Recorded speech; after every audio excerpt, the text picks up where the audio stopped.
ભગવદ્ ગીતા 3જા અધ્યાયનો સારાંશ. કાયરતાને વશ થઈ ગાડીઓનો ત્યાગ કરી બેઠેલો અર્જુન ભગવાન શ્રી કૃષ્ણને પૂછે છે કે હે પ્રભુ, આપ જ્ઞાનના કર્મ કરતાં વધારે સારું માનતા હોવા છતાં મને આ ઘોર કર્મમાં શા માટે જોડો છો? ત્યારે ભગવાન શ્રી કૃષ્ણ કહે છે કે કર્મ તો જીવન માત્ર કરવું જ પડે છે. કોઈ પણ મનુષ્ય કર્મ કર્યા વગર રહી શકતો નથી. અનંતથી પ્રાણીઓ ઉત્પન્ન થાય છે અને વરસાદથી અનંત ઉત્પન્ન થાય છે. યજ્ઞની વરસાદ ઉત્પન્ન થાય છે અને યજ્ઞ કર્મ કરવાથી થાય છે. આમ યજ્ઞ કરવા માટે કર્મ તો કરવું જ પડે છે. ભગવાન શ્રી કૃષ્ણ અર્જુનને કહે છે કે ભક્તિ પ્રધાન કર્મયોગની વિવિધ મમતા, અશક્તિ અને કામનાઓનો ત્યાગ કરી ભગવત અર્પણ બુદ્ધિની શાસ્ત્રે જે કર્મો કરવાના કહ્યા છે તેમાં દ્રષ્ટિ રાખ્યા વિના શ્રદ્ધાવાળા થઈને કરવા જોઈએ. આ રીતે કર્મ ન કરનારી બુદ્ધિ ભ્રષ્ટ થાય છે. આમ રાગ દ્વેષમાં ન પાડતા સર્વધર્મ પાલન કરવું જોઈએ. આ અધ્યાયમાં ભગવાન શ્રી કૃષ્ણએ અર્જુનને કામની પેદા થનારા તમામ અનર્થથી વિશે સમજાવી વિવેક બુદ્ધિથી ઇન્દ્રિયો અને મન ઉપર સંયમ રાખવાનું ભારપૂર્વક જણાવ્યું છે. અર્જુને પૂછ્યું, હે જનાર્દન, જો તમે કર્મ કરતા બુદ્ધિ જ્ઞાનને શ્રેષ્ઠ માનો છો તો પછી તમે મને આ યુદ્ધરૂપ ઘોર કર્મમાં શા માટે જોડો છો?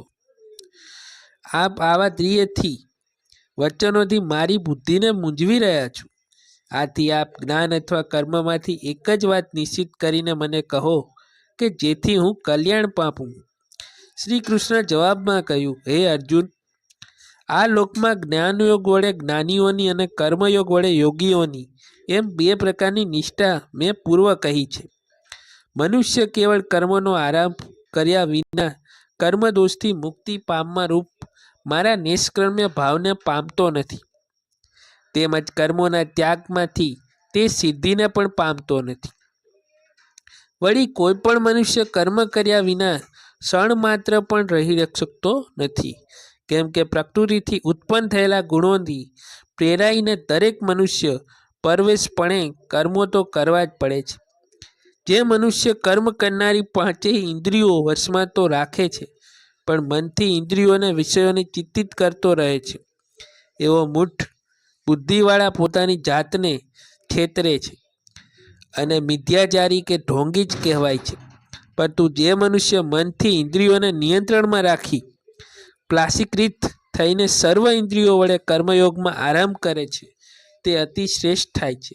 માટે તું ઇન્દ્રિયોને વશમાં કરી તારું કર્તવ્ય કર્મ કર. કેમ કે કર્મ ન કરવા કરતાં તો કર્મ કરવું એ જ શ્રેષ્ઠ છે. અને કર્મ નહીં કરવાથી તો તારા શરીરનો નિવાહ પણ શીઘ્ર નહીં થાય.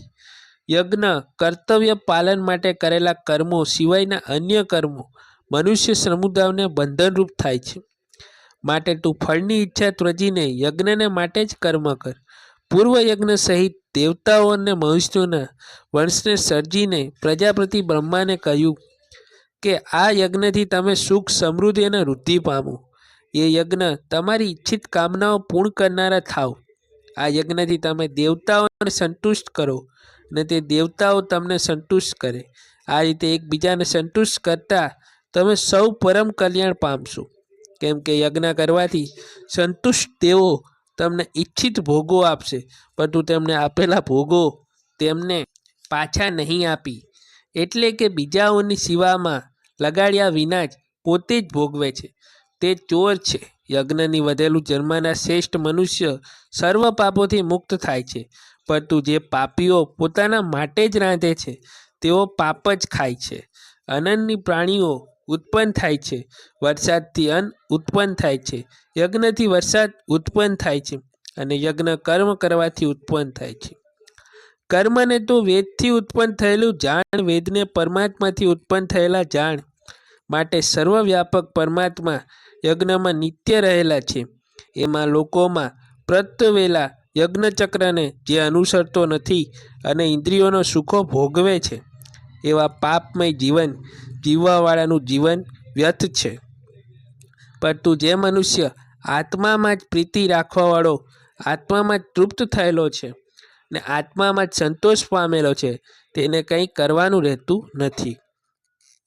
આ સંસારમાં આત્મજ્ઞાનીને કરેલા કે નહીં કરેલા કર્મથી કોઈ સ્વાર્થ હોતો નથી. કરેલા કર્મથી કોઈ સ્વાર્થ હોતો નથી. તેમજ સર્વ પ્રાણીઓમાં તેને કિંચિત પાત્ર પણ સ્વાર્થમાં સંબંધ હોતો નથી. માટે તું ફળની ઈચ્છા રાખ્યા વિના નિરંતર કર્તવ્ય કર્મ કર. કેમ કે ફળની ઈચ્છા વિના કર્મ કરતો પુરુષ પરમાત્મા મોક્ષ ન પામે છે. જનકરાજ અને બીજા જ્ઞાનીઓ કર્તવ્ય કર્મ વડે જ પરમ સિદ્ધિ પામ્યા. એટલા માટે લોકસંગ્રહ જોઈને પણ તારે તારું કર્તવ્ય કર્મ કરવું એ જ યોગ્ય છે. કારણ કે શ્રેષ્ઠ મનુષ્ય જે આચરણ કરે છે તેનું અનુકરણ બીજા લોકો કરે છે. તે પોતાના આચરણથી જે પ્રમાણો સ્થાપે છે તે અનુસાર બીજા લોકો આચરણ કરે છે. હે પાર્થ, મારે ત્રણેય લોકમાં કંઈ કરવાનું નથી કે કોઈ પણ પ્રાપ્ત કરવા યોગ્ય વસ્તુ અપ્રાપ્ત નથી. છતાં પણ હું કર્મમાં જ પરોવાયેલો છું. કેમ કે જો હું સાવધાન થઈને કર્મ ન કરું તો સર્વ મનુષ્યો મારા કર્મને અનુસરશે. એથી આ સર્વ મનુષ્ય નાશ પામે અને હું વર્ણશંકર પ્રજાનો કરતા થાવ તથા સમસ્ત પ્રજાને નષ્ટ કરનારો થાવ. માટે હે ભારત, જેમ અજ્ઞાનીઓ ફળ વિયે આસક્ત થઈને કર્મ કરે છે, તેમ લોકસંગ્રહ કરવા ઈચ્છતા વિદ્વાન પુરુષે અનાસક્ત થઈ પોતાના કર્મ કરવા જોઈએ. વિદ્વાન પુરુષે કર્મોમાં અસિક્ત વડા અજ્ઞાનીઓની બુદ્ધિમાં ભ્રમ અર્થાત કર્મોના આશ્રય ઉત્પન્ન ન કરવી, પણ પોતે પરમાત્મા સ્વરૂપમાં સ્થિત રહીને સર્વ કર્મ સારી રીતે કરતા રહી અજ્ઞાનીઓને પાસે પણ તેવી જ રીતે સર્વ કર્મો કરાવવા જોઈએ. સર્વ કર્મ પ્રકૃતિના 3 ગુણો સત્વ, રજ અને તમસ વડે કરાય છે. છતાં અહંકારથી મૂઢ થયેલા ચિંતાવાળા હું કરતા છું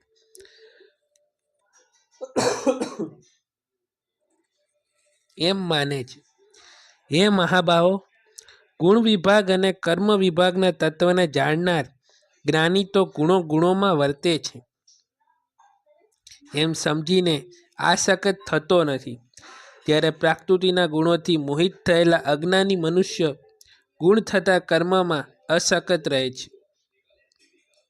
એવા અજ્ઞાનીઓને સચિત ન કરવા જોઈએ.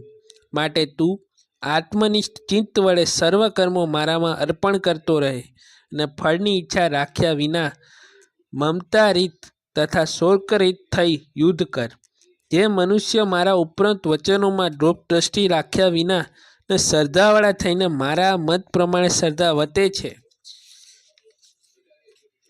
તેઓ પણ કર્મોના બંધનથી મુક્ત થાય છે.